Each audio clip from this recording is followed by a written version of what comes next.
नतीजे घोषित किए जाएंगे। All these states would be completed by 5th of December. विधानसभा चुनावों को लेकर सभी राजनीतिक दल अब जोर शोर से तैयारियों में जुटे हैं।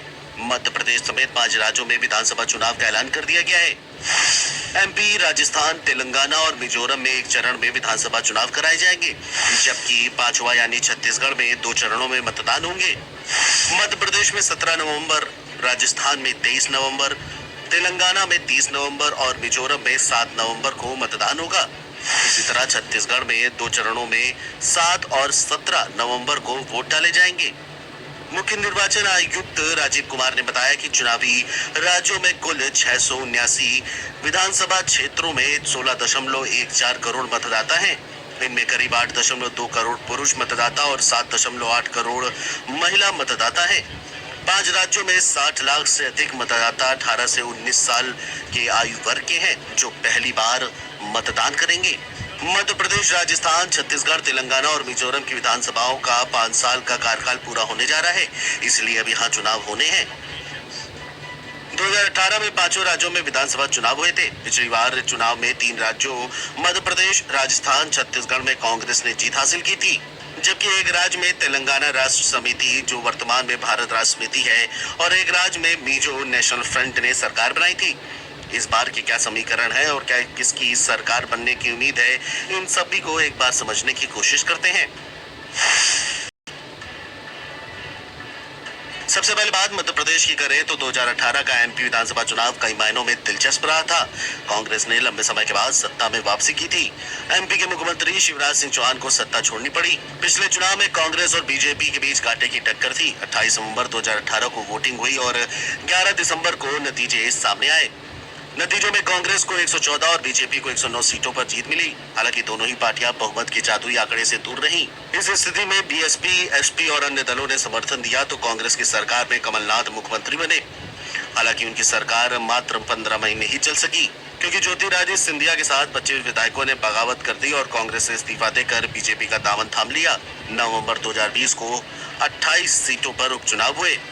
18 पर बीजेपी और 9 पर कांग्रेस उम्मीदवार चुनाव जीते। शिवराज सिंह चौहान फिर से एक बार सूबे के मुख्यमंत्री बने। मौजूदा दौर की बात करें तो मध्य प्रदेश की 230 विधानसभा सीटों में से 127 पर बीजेपी, 96 पे कांग्रेस, निर्दलीय 4, बसपा 2 और सपा के पास 1 सीट है। छत्तीसगढ़ राज्य की बात करें तो छत्तीसगढ़ विधानसभा चुनाव की 90 में से 68 सीटें जीतकर कांग्रेस ने सरकार बनाई थी। 12 नवंबर और 20 नवंबर 2018 को 2 चरणों में वोटिंग हुई थी। 11 दिसंबर को चुनाव के नतीजे आए थे। इस चुनाव में बीजेपी को यहां पर करारी शिकस्त मिली थी। 15 साल बाद सत्ता से अलविदा करना पड़ा। कांग्रेस ने 90 में से 68 सीटें जीती, जबकि बीजेपी सिर्फ 15 सीटें ही जीत सकी और लंबे समय तक मुख्यमंत्री रहे रमन सिंह को राज्य की सत्ता छोड़नी पड़ी। रमन सिंह के बाद सूबे के मुखिया बने भूपेंद्र बघेल। राजस्थान की बात करें तो एमपी और छत्तीसगढ़ के बाद राजस्थान तीसरा राज्य है जहां पिछले चुनाव में बीजेपी को करारी शिकस्त देखने को मिली थी। 200 विधानसभा सीटों वाले राजस्थान राज्य में 7 दिसंबर को वोटिंग हुई थी। 11 दिसंबर को नतीजे जारी किए गए थे। नतीजों में कांग्रेस ने 99, बीजेपी ने 73, बसपा ने 6 और अन्य दलों को 2 सीटों पर जीत मिली थी। सबसे ज्यादा सीटें जीतने के बावजूद कांग्रेस सरकार बनाने के लिए जरूरी 101 की जादुई आंकड़े को हासिल करने में सफल नहीं हो सकी। हालांकि बाद में निर्दलीय विधायकों और अन्य दलों के साथ से कांग्रेस से सरकार बनी और अशोक गहलोत राज्य के मुख्यमंत्री बने।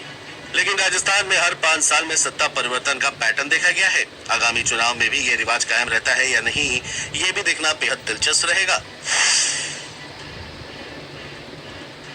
तेलंगाना की बात करें तो 2018 के विधानसभा चुनाव में के चंद्रशेखर राव यानी केसीआर की टीआरएस ने शानदार जीत के साथ सत्ता में वापसी की थी। राज्य की 119 विधानसभा सीटों में से 88 पर बीआरएस को जीत मिली थी।